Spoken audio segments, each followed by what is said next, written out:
Hello, Kenneth. Hello. I've interviewed your brother before, and Absolutely. the person you've traveled with, Paul, My back from cousin. Ireland. Is he your cousin? You just call him your cousin, no, not your We actual call him cousin. my cousin. He's that Yeah. close. So, are you still with Paul, or have things moved on since? Paul had to go back to Ireland for a bit. We're in Thailand now, but we'll see. So yeah. Okay, got it. Well, could you give an introduction about yourself? So my name is Kenneth. I'm from Lithuania originally. Lived in Ireland for most of my life. Now I live in Thailand after traveling for a long time. I do a lot of for my work. I do graphic design, and I'm in a social media marketing agency where we make people famous online. Okay. Yeah, that's about it. Is the marketing agency your own or for someone else?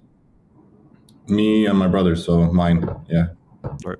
I'm Paul. Okay, very nice. So, graphic design. How did you get into graphic design, and how did the real world contribute to your wins?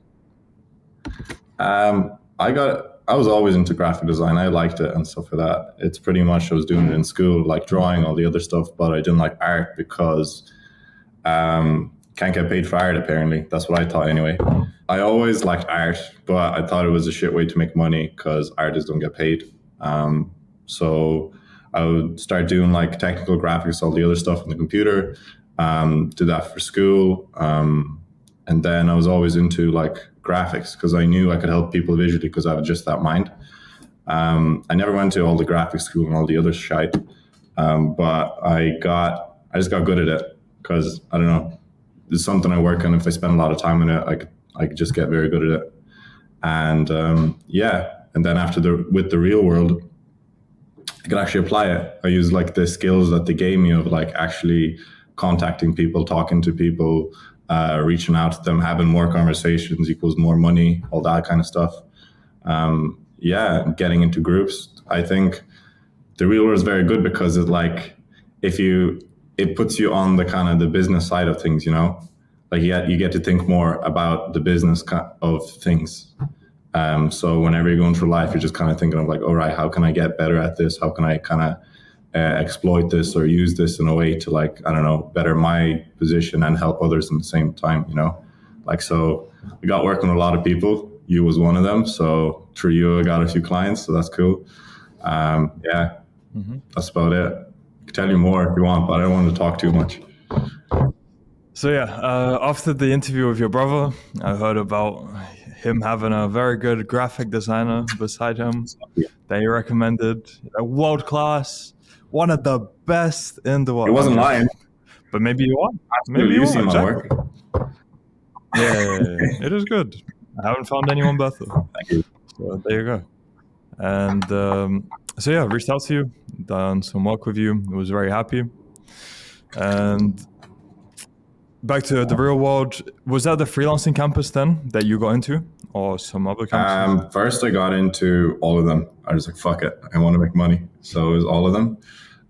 But then I had to kind of tone down a bit because there's too many messages from too many places. So I picked the kind of the social media one.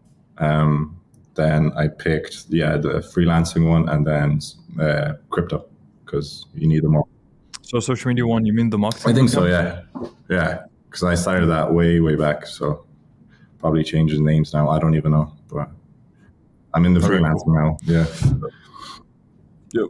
And freelancing helped with outreach. Was there anything else there that you learned through any of the campuses that was insightful to you, beneficial? There's one about what's it called? I'm terrible with names, but it's pretty much like personal finance. Like, so that was pretty good. Yeah, I think Arno was doing that. that's business mastery. What? That's business mastery now. Business mastery, even better. Yeah. So I was doing that for a bit. Learned just how to think about money and stuff like that. Certain traps they could fall into, certain things that just aren't worth thinking about. A lot of limiting beliefs you have to overcome, just like the trials and tribulations, I suppose, right? And it's a cool community there too. Have you been in touch with anyone from the community? Or was it just going into chats, sometimes messaging people? As in, did it go any further than that, than just messaging in chats? What do you mean, like talking to? So in terms of the real world community, let's say some people, it's gone to the extent of they met for the real world, then they started having their own private calls, and then like 7 months later, they moved into a mansion in Thailand together, five of Jeez, them. right. So obviously, it didn't go to that extent with you, but did you get any kind of connections which you grew closer to through DMs or something, or has it just been mainly you and your brother being close, and sometimes you interact in chat? A bit of That's both, it. actually. So me and my brother are very close. So we'd have the conversations if we find some information. We just discuss between us two, and then kind of riff off that. But then other times, either like I'd be helping guys, or other guys would be helping me in like the graphic side of the freelancing, for example. And then I'd reach out to other guys, or they'd reach out to me, and then we just kind of talk, see how we could help each other. There's clients we could give to each other or something like that, or just talk about how can we improve things for ourselves. So yeah, but I got to live calls. That's about it. I met up, talked to some people online, and yeah, that's about it. But mostly graphic designers. I didn't do anything more than that. Okay, cool. Now, what made you actually get into the real world? And I'm guessing you found out about it through Tate. So, what kind of an impact did Tate have on you? And then, why did you decide to join? Well, the biggest impact Tate had was on my brother, to be honest. And then I was just like, if I see him do like well and then improve his life, I have to jump on whatever he's doing. And then I just start like pretty much scavenging through the internet looking for Tate stuff, like, and then just eating as much as possible till like got sick of it, but I didn't really get sick of it. And then my brother Johnny, he got the real world thing, tried it out, see if it was a scam or not, But yeah, it was actually pretty good, and we started there pretty early. I think I don't know what it was before, but yeah, when it was on Discord, and then it just kept kind of improving with different people being added, different things, more and more classes, just the amount of information by the group, and yeah, it just kept kind of again growing bigger and bigger. But I just kind of watched everything on YouTube that Tate had to offer at the time. Just kind of binge watched everything. Yeah. Okay. And then you joined because your brother. Okay, completely fair. And how different is your average day now then compared to before you joined the real world? What kind of changes have you seen? Sorry, it's a very, very lots of big change. Like I used to live in an apartment with like concrete floors. I used to live on like one bedroom mattress. We had like those kind of wooden pallets and stuff like that, and there was mold in the air and all this other shit. I used to go to college studying like biomedical engineering, just spending all the time there because I didn't want to live in the college. I didn't want to live in the house, so I spent it all in the college. Used to go to the college kitchen instead of my one. Used to work in the bar, so I wouldn't stay in my house. Then used to go training just so I couldn't stay in my house again. So it's kind of like just staying out of there as much as possible because it's so shit. Yeah, and then kind of things started improving bit by bit. The more effort I kind of put into other things apart from school, the more like college, the more things started kind of opening up, I enjoyed, like in the marketing bootcamp, the first thing I did, I enjoyed making the videos and stuff like that. And yeah, I kind of grew from there. Yeah, I don't know. And then I just kept kind of trying different things, different avenues. And then me and my brother always kind of we pushed each other and we did different things. And based just from that, we just kind of got momentum and just kept pushing. So yeah, more money started flowing in. I remember talking to this one dude and just like seeing if I could edit his photo just to get him looking good and stuff like that for LinkedIn, saying like, yeah, just selling to him like, yeah, you'll get way more clients, get better jobs, all this other stuff. And like, I obviously made a good photo and stuff like that, but it was like the first $50 I ever earned. So it was fucking big thing to me because I didn't think that was possible, Mind you, it was in person, but like the skills still kind of translated because you still have to talk to people, you still have to sell, you still have to like convince them that you're there to help them, not just take their money, So yeah, it was interesting. And then from there, just kind of, I don't know, just a big story after that. But yeah. Yeah, then go into that story. How did things develop And since from that first $50? the first $50, then it was kind of me and my brother kind of oscillated between him making money and then me making money and then him and then whatever. So it was nice to have that. But he was doing the marketing of things. He got really good at video editing. He got good at like managing people and stuff like that because he needed other people to work for him. We started working for at that time, we started working for our Muay Thai coach, stuff like that. And it was, we were just doing like, I was doing lots of things for him. I was making his website, which was like a small one, but like took a lot of time because it was my first time making a website. I was taking the photos, editing his photos, putting up his posts, helping with the video editing, recording, all this other stuff, just kind of like trying to make this guy as famous as possible in my kind of small place that I lived. And yeah, just made posters for him, ads. It's super cool, but we just didn't know how to negotiate at the time. So we only got for all of it. We just said like, oh, we'll give us 250 or whatever, you know, which was like nothing, you know, for the amount of work we really did. We got like a free month of work, all this other stuff. And we just weren't good at negotiating. And then after that, we kept kind of working with him and stuff like that. Then we're like, okay, everything around us is going shit. Like we lived in Ireland, which is like one of the most expensive places to live in the world, which makes no sense because they just have not the best weather. It rains there 5,000 times a year. Yeah, it's just not great. And all the prices just went through the roof. Like, I don't know. I don't want to complain about the prices, but yeah, it was just getting too expensive to live. We were getting kicked out of our apartment. Yeah, just kind of lots of signs just said like, hey, you got to bounce. And then we made an agreement before my last year of college that after that, we're just going to have to like travel the world no matter what commitments we had. We had to like rip them off. We had to tear them apart, burn all the bridges, burn the boats. Doesn't matter. Just fucking go head on. And then we started looking for different places to go. So we ended up going to Portugal because Portugal had a few people we knew. It also had good weather and cheaper, you know, stuff like that. And then we ended up in, I think Porto was first because we always talk to my dad, and my dad just loves like tourists, being a tourist online. It's weird. So he'd go to a place and then he'd like plan out his whole holiday. He's like, okay, so I'm gonna go to Porto. Let's say I'm gonna find this house. He'd research all the houses and he does this for his spare time. I don't even know. And yeah, and then he'd go like, I'll go to this mall, this, and then just plan everything out. And then like an hour later, he'd go to like, okay, I'm gonna go to fucking, I don't know, Colombia, pick a town there, and then do something there.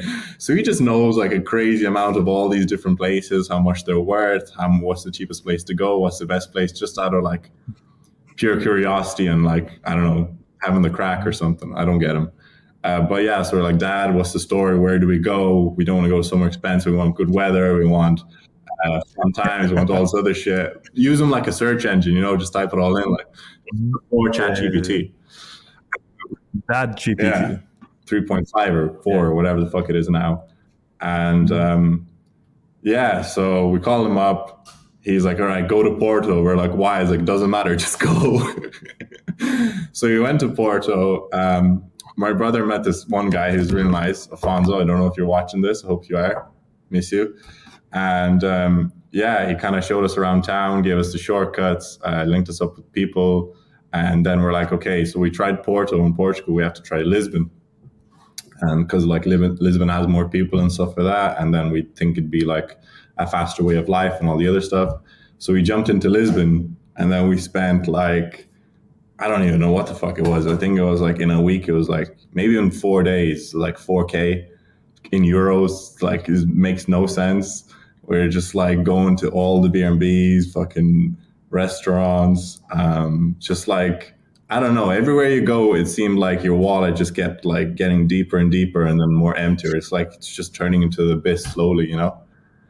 And yeah, so we're like, okay, maybe we could live here if we like really, really grinded, if we just kind of stopped with everything, stopped with living, just kind of sat here and just got as much clients as possible and just like worked our asses off and shit like that. And they're like, okay, we kind of decided, all of us, me, Paul, and Johnny, to like stay in Lisbon, or at least to try it out. And then we're like, okay, we'll stay. We booked an apartment that was like lower than the apartment we were living in at the time, which was like near this kind of street level and stuff like that. And it was just a shitty apartment. There was like cockroaches. I don't know. It took like forever to get in there because there was cleaners cleaning up from the place before, because the tenants before were just like complete dicks.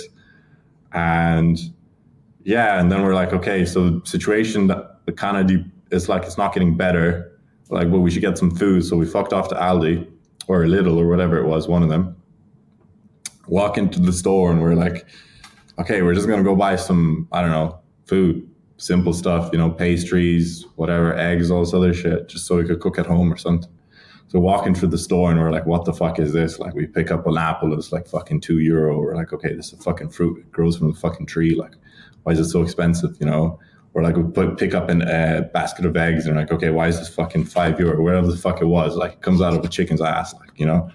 All this stuff, like, it makes no sense, but all the prices was just fucking extreme. And we're like, okay, this is not very different to Ireland. But then we're hearing news from Ireland saying that like all the prices there are just fucking skyrocketing. So pretty much the moment we transitioned from Ireland to Portugal, the prices kind of went up in Ireland and in Portugal. But the prices that were in Ireland, the Portuguese prices went to the old Irish prices. So we're like, okay, so we just pretty much moved to like a nicer spot. Where we can't speak the language, fucking, we don't know anyone, you know, just for the weather. Like, and we're paying how much? So it's like, there wasn't a point at all. So we're like, okay, we have to go back to Porto, try it out, because Porto's cheaper, and mind you, it's like more north, but it's more rainy, you know.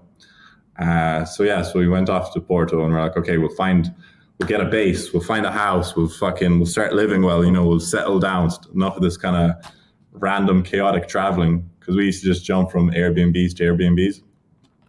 So yeah, we call up our friend Afonso, he helps us out and stuff like that. We meet up with him. And then we're just getting like a 1 month Airbnb this place while we're looking for houses. And then we find a house that we like, we send it off to our dad. Our dad checks it if it's good or not, because he's like into real estate and all this other shit. And he's like, okay, go talk to these guys. So we call them up, we meet up with them, and then there's always some weird guy, I don't know, floors unfinished, there's no furniture, they're missing a staircase, the toilet's upside down, I don't fucking know, you know? But all these fucking problems, they're just everywhere, and everywhere we go. Or fucking the house is perfect, right? Everything we like, we're gonna even pay premium just to get it. You pay money up front, pay cash, whatever, and then they're like, we don't want you, or we don't want to sell anymore. There's too many people liking our house. It feels weird or something. I don't fucking know. But yeah, there's a lot of like immigrants coming in, a lot of people. Then summer's coming up, and we're like, okay, so we're here. We did that for 6 months or something like that. And then eventually we're kind of, if no one wants to take our money, we'll pay extra, and no one wants to here. So what's the point of being here, you know? Even if the weather is nice and all the other stuff and people are friendly. But yeah, so we just decided to kind of bounce. And because we were doing Muay Thai, we always wanted to go to Thailand, the kind of home of Muay Thai. And we're like, well, we have to go at one time in our lives. So fuck it, we'll just buy tickets now. And then we did. We called up our friend of Fawn's. We're like, hey, we're going to Thailand. Want to come? He's like, I'm not sure. I'm like, okay, bye. Bam. We bought the tickets there, and then are like, okay, when is it? The cheapest ones were like in 2 weeks' time. I was like, okay, so what do we do for 2 weeks? It's like, fuck it, we haven't been around Europe yet. So we just for the next 2 weeks, we just traveled to like 12 different countries. I don't fucking know anymore. I just got lost in the sauce at that stage. So I went Monaco, France, fucking different parts of France, Italy, Spain. I don't fucking know, and then all these other random ones as well. So yeah, we just traveled around there, and then we kind of went off to Thailand. That's where I am now, like 4 months in. So I'm just happy out to finally stop traveling, get my feet settled, and actually being able to have like a desktop monitor that I'm so happy about, and being able to work in one place, actually get to know people, make relationships, actually get to do that now because everyone's like, oh, traveling's so great, but it isn't for a long time. So yeah, that's kind of my whole story. Well, parts of it anyway, but yeah. Okay. How much were tickets to Thailand? You said cheapest ones were in 2 weeks. So Oh, you want to come over? at some point, I will come to fight. Thailand. Yeah, just wondering when. Yeah. Want to? Yeah, easy. Yeah, I think they were like fucking 600, 800, something like that. Nothing too expensive. Like, I think they were like, yeah, something like that each. So what's that? 2,400. Yeah. Okay.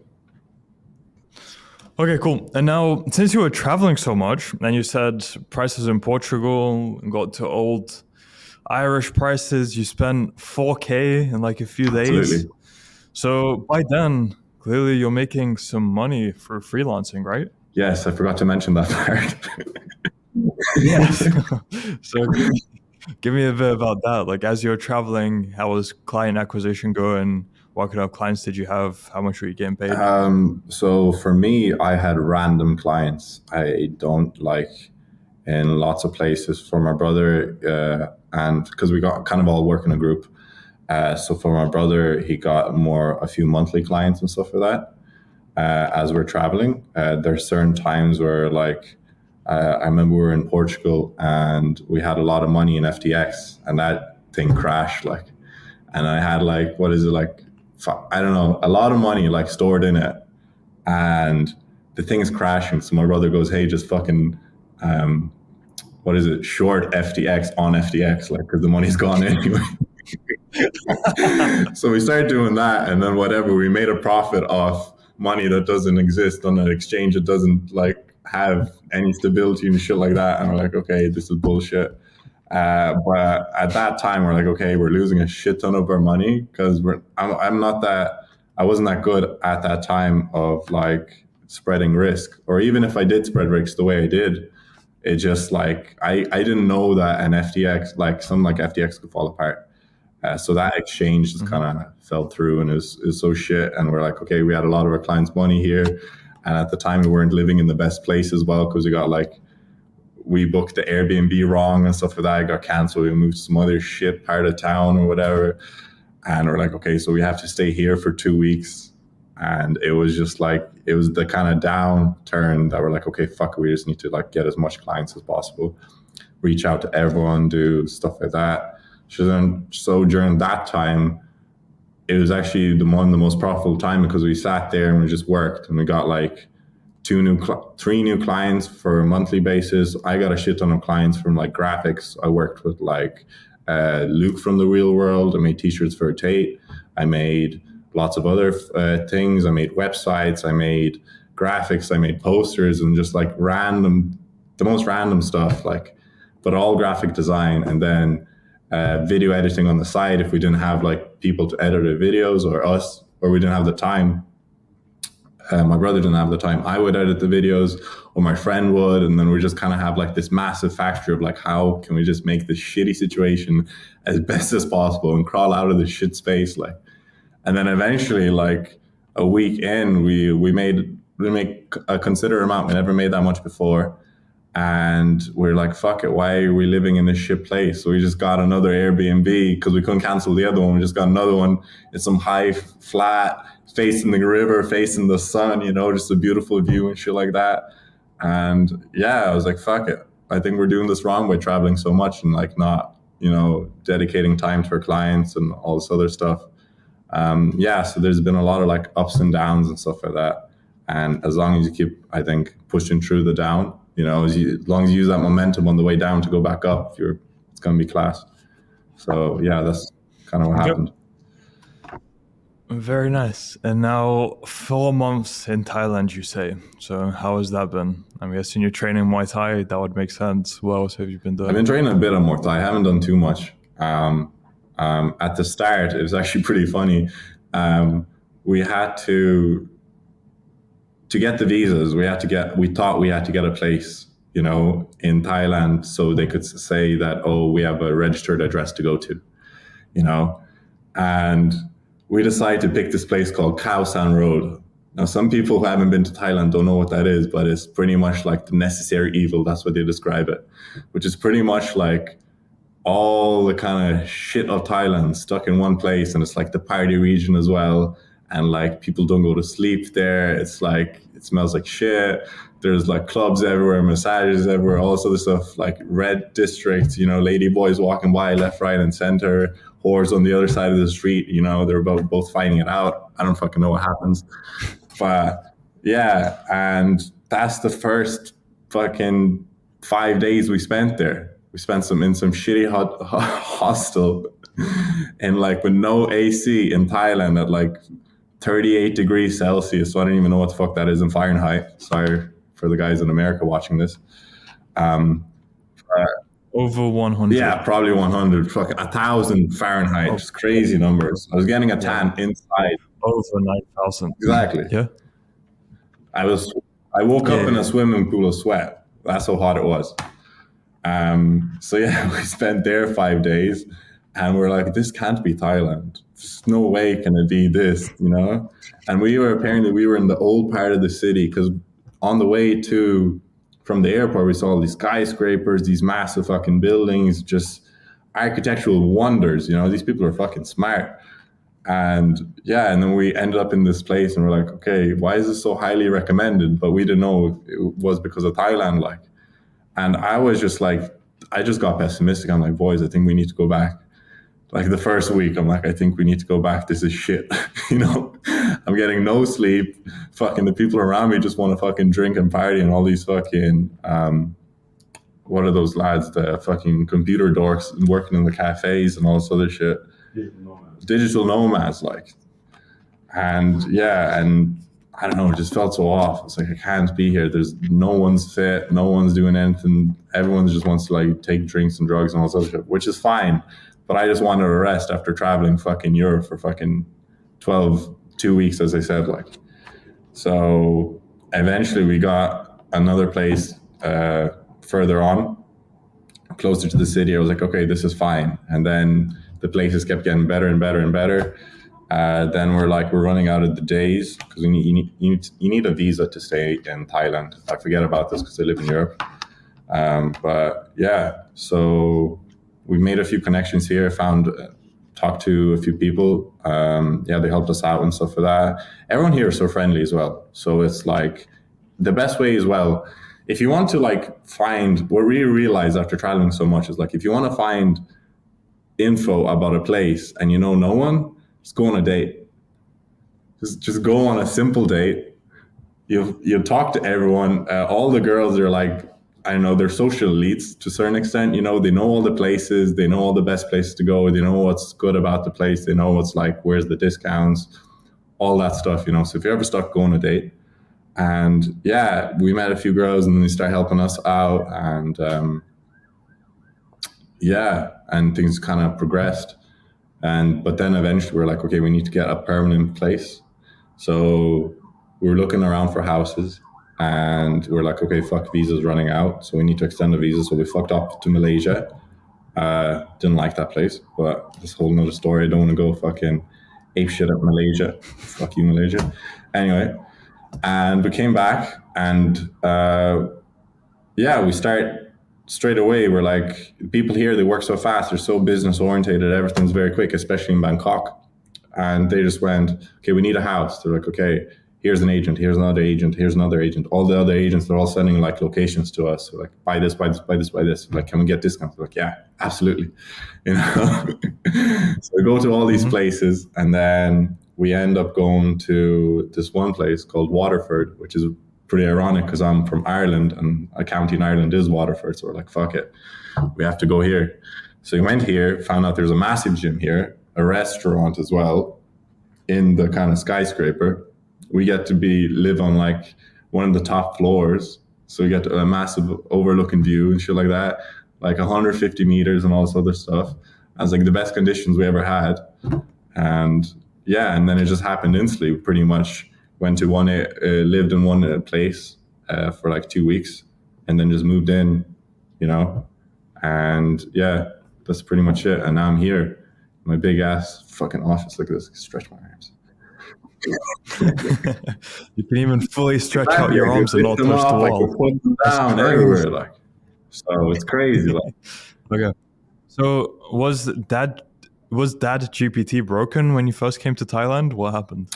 He doesn't venture into fucking Asia, apparently. He just doesn't. There's like a border control for him. He likes the European architecture, apparently, and he likes all these weird antiques and stuff, but he doesn't go into Asia. But we will bring him over. That's the plan. We'll make enough money. Well, not make enough money. We'll find the time to bring him over and just splash as much cash on him as possible, just so when he goes back, he absolutely hates Nice. it.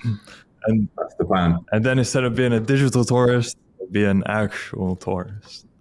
Yeah, because he did this. I forgot to tell you, I was leading up that whole story, but it was pretty much when we flew him over in Porto, when we were living in Porto for Christmas, because we haven't seen him in so long. We flew him over with my mom, like, and we just like splashed everything. Then we got like a massive, like, cool apartment for them in the middle of the city, right beside the river. It's like prime location, all the other stuff. And then just like non-stop, just bought them all the wine they could ever want, you know. And I think most of the days he was drunk or whatever. But while he was drunk, he told us, don't, like, one of the reasons he picked this place was because they had the best wine.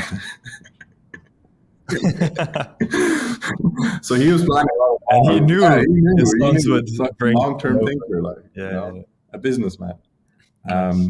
Yeah, so now he probably knows something about Thailand too that we don't know, but yeah, he just kind of pushes us that way. Okay. Nice. I love that story. So, in terms of income, how was that scaled for you? So, since that $50, roughly what have you been averaging? And yeah, is that something you can say?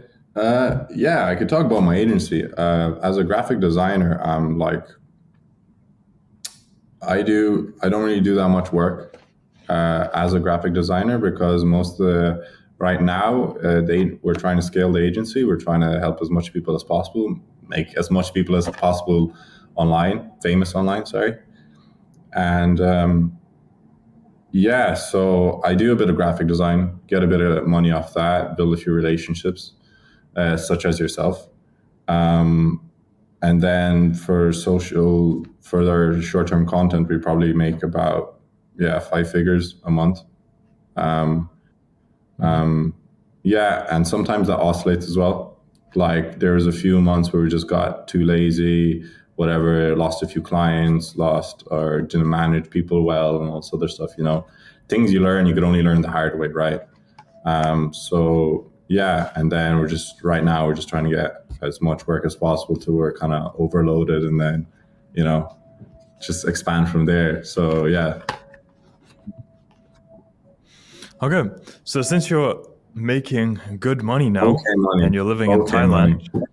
okay, but for Thailand, should be I don't want to good be a money. target, bro. I'm okay. Oh.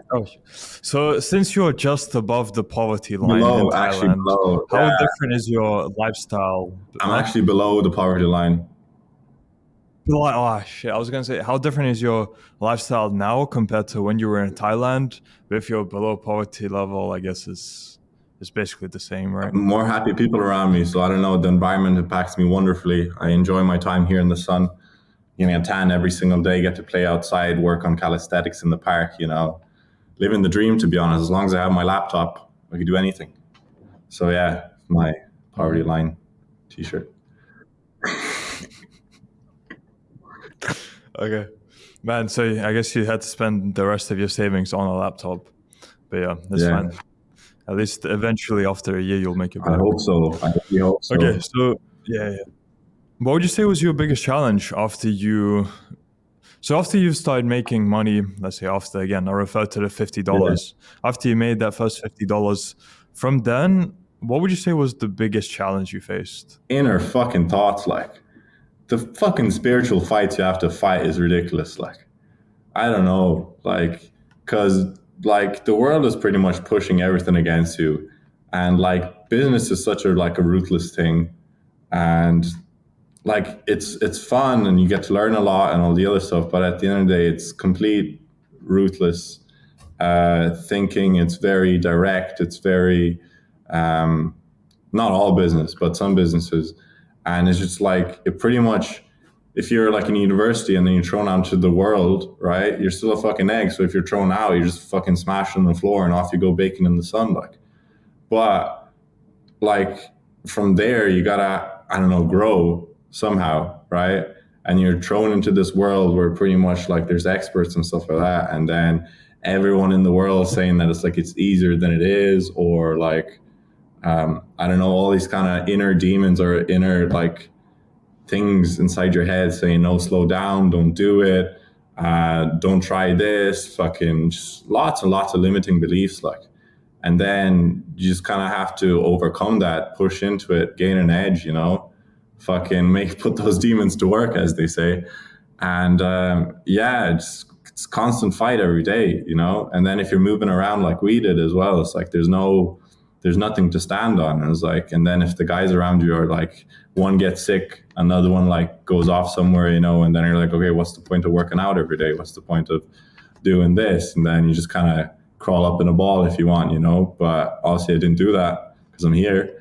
But like there's always that kind of self kind of critique, self push from other people, from the internet, from all the other sources, you know. And it's very kind of not difficult, but very challenging to overcome that, because it's a constant work, it's a constant battle. It's the thing most people don't talk about, or if they do, it's just they call it mindset.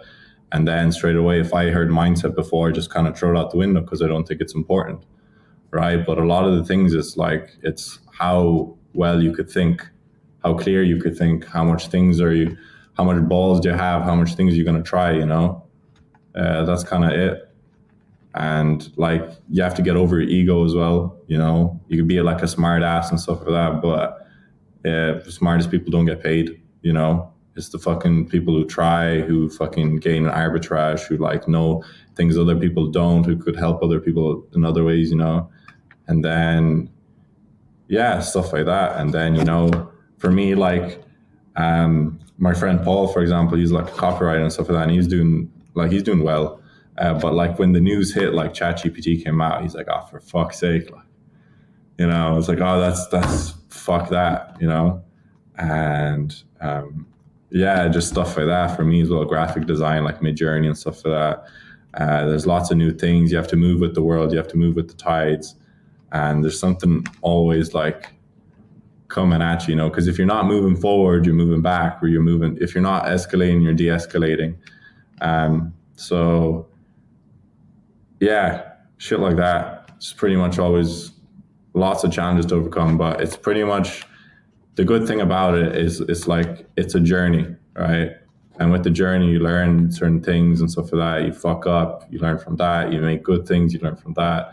But as long as you keep kind of moving and keep going to the journey, you become better at it. And then you become better at it, you get rewarded more for it, and you got bigger problems, and then it just keeps escalating and stuff like that. And it's an endless journey. So there's no point of focusing too much on the goal, because it's like the goal keeps always being pushed forward. And for me, it was like, at first, it was too much, right? Because I'm like, I want it now. I'm so impatient. I'm like, I want this now, right? I'm always looking for the end goal, but it's like, it's the journey that's like important to a certain extent.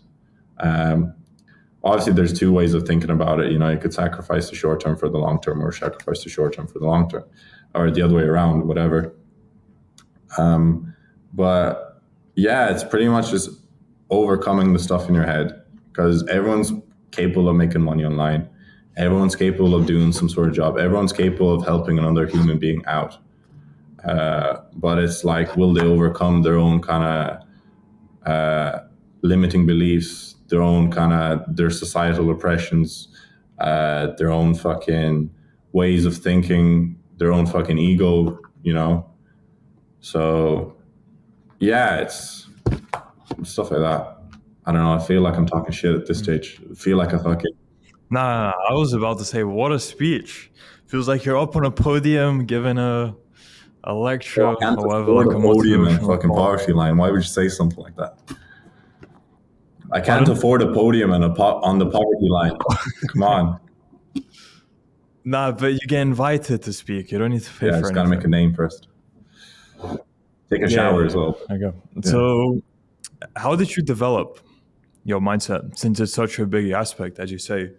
Is it something you've consciously worked on? And if so, how? Or is it just something that's improved over time by itself?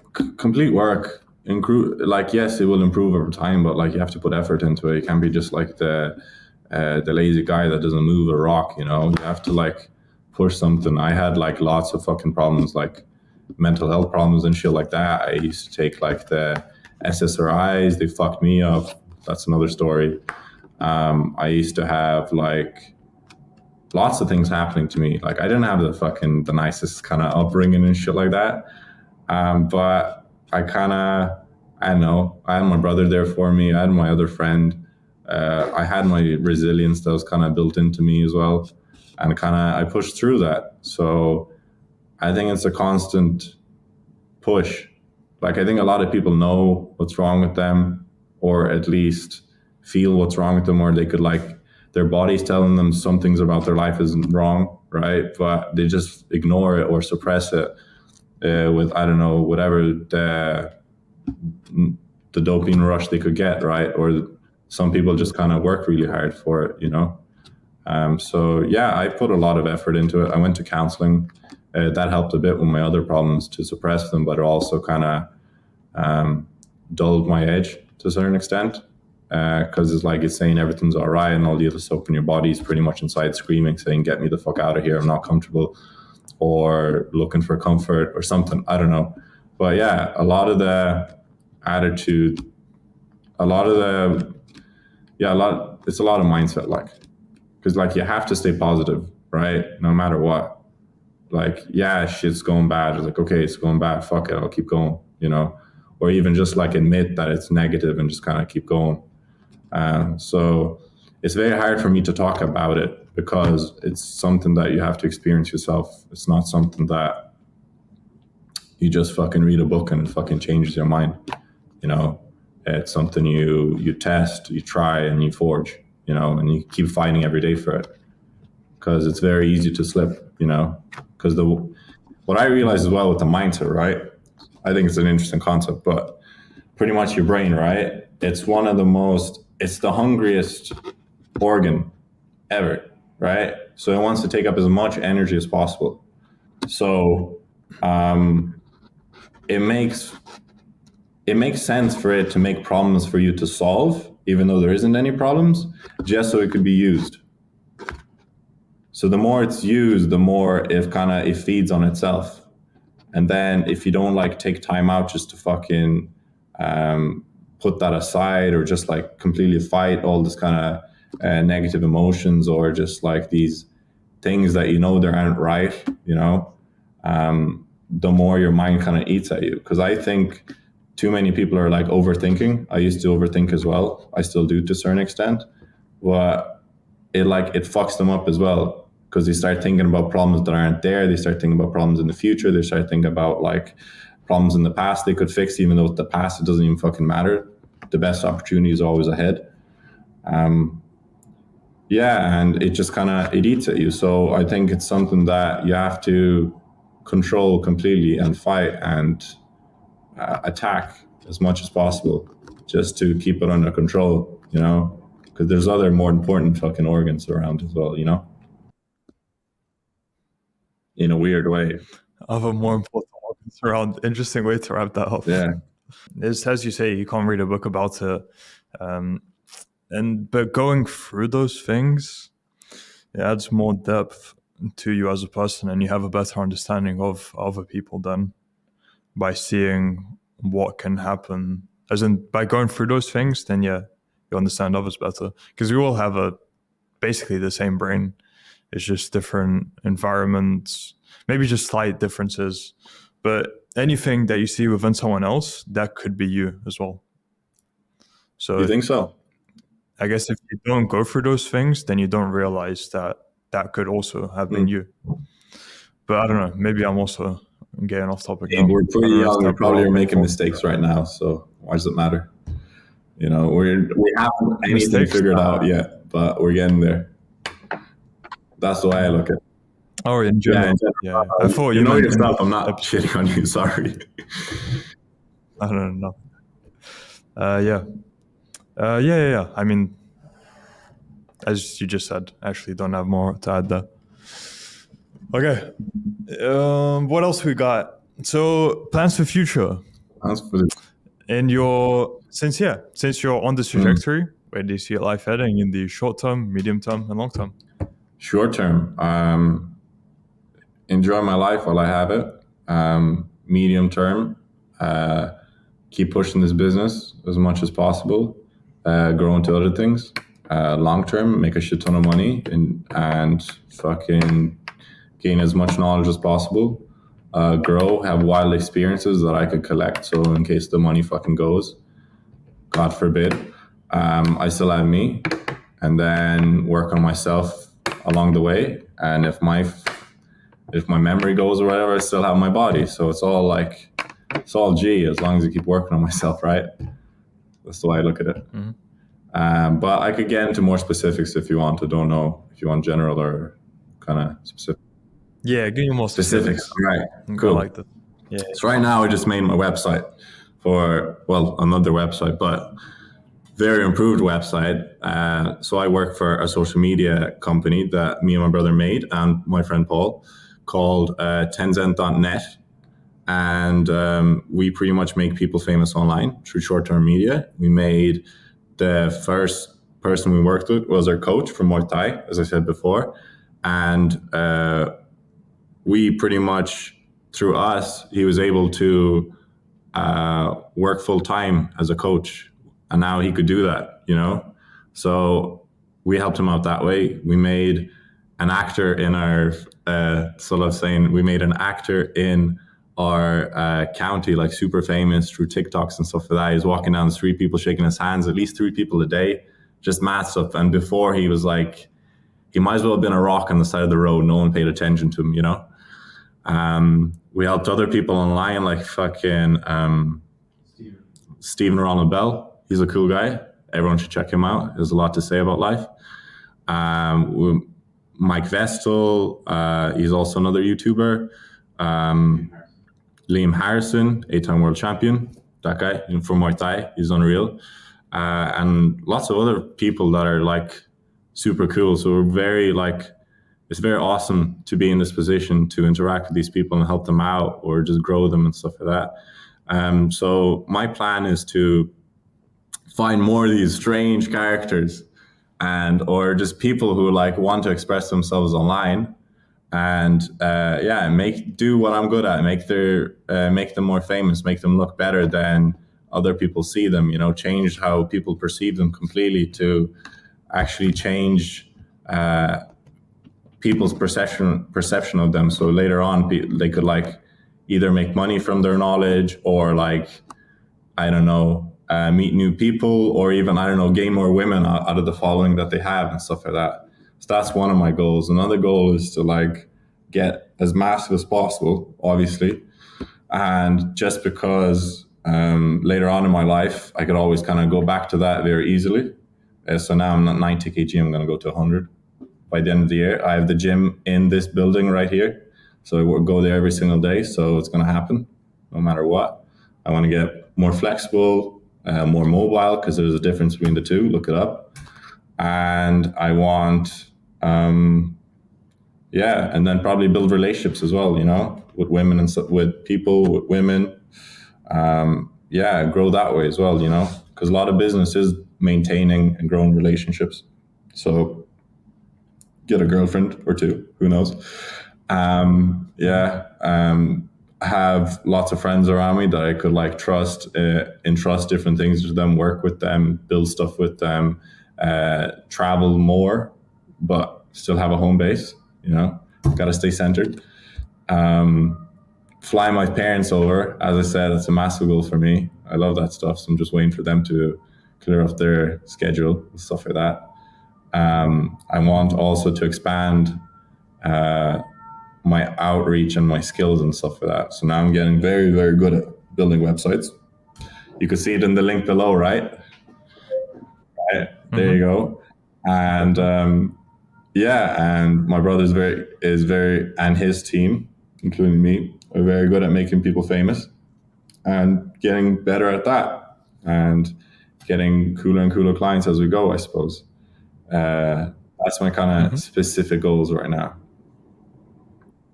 Yeah. And for your goal of going from 90 kg to 100 kg, are you using your brother's workout routine of smoking up a cigarette, then running up a slope in an underground car park? He has his own demons, bro. I can't be using his fucking techniques. I have my own demons too. Like, completely different body. We look very similar and stuff like that in our build and stuff like that, but I'm just more genetically gifted, as you could see, pretty much. I just don't know how to tense yet, so I look smaller than I actually am. But yeah, I'm gonna learn how to tense, and then I'm gonna actually blow up in front of a camera. But yeah, I'm just gonna eat a shit ton of like meat, eggs, fucking. This is the third time you've mentioned eggs. Yeah, bro, eggs are important. Eggs are important. Fucking cheapest protein out there, I think. Not even sure, but yeah.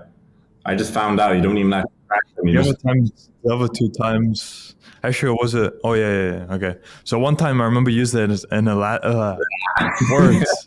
The last time you used it as an analogy, I was like, wait, how did you think of that? Like, coming out of university as an egg, and they get like just smashed to the ground and then frying on the sun. I can't remember how you said it. It was poetic, whatever it was. I was bringing up. Yeah. I don't know. There's a lot of eggs around right now, so I just kind of mentioned them. So yeah, we just buy them in bulk. Okay. Just have like these massive amounts of eggs, and yeah. What else? So yeah, we just buy a shit ton of eggs. I'm guessing your brother's some props there for some props. We buy. I thought I heard a lighter going on in the background. Yeah. Okay. Nice. Anyway, eggs are very important to me, especially homegrown eggs. But yeah, there's a lot of eggs around. Homegrown, not from a chicken. Homegrown, not from a chicken. I don't know, one or the other. I don't know where they come from, but is it the egg first or the chicken first? We still haven't figured it out. So that's what I'm saying. Like, it's crazy. Okay. Yeah, They just appear at my doorstep. That's all I know, to be honest. I see. Yeah, that makes sense. Okay. So I guess we can start wrapping up. Yeah. So for my final question, for people who are unsure about joining the real world, because maybe they think it could be a scam for the $50, as your brother initially thought as well. What advice would you have for them? Try it out. Like, nothing to it, right?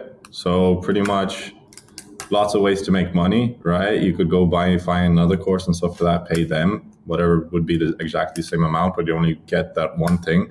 As I said, when I was trying out making money, I just joined all the campuses, went through which one suited me and stuff for that, and then found my kind of niche, right? Found the thing that I can work with, the way I could help people. So I think the way it's designed is absolutely beautiful. The people working with them, God bless them. They're absolutely amazing.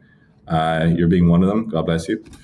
But everyone, there's so much effort and by the community put in, but it's not one of those places where it's just only community. Like, it's also like, I know everyone talks about how great the community is, which it is, but it's also like the way the website's made, the way it's kind of gamatized. I don't even know the word for it, but it's just like gamified.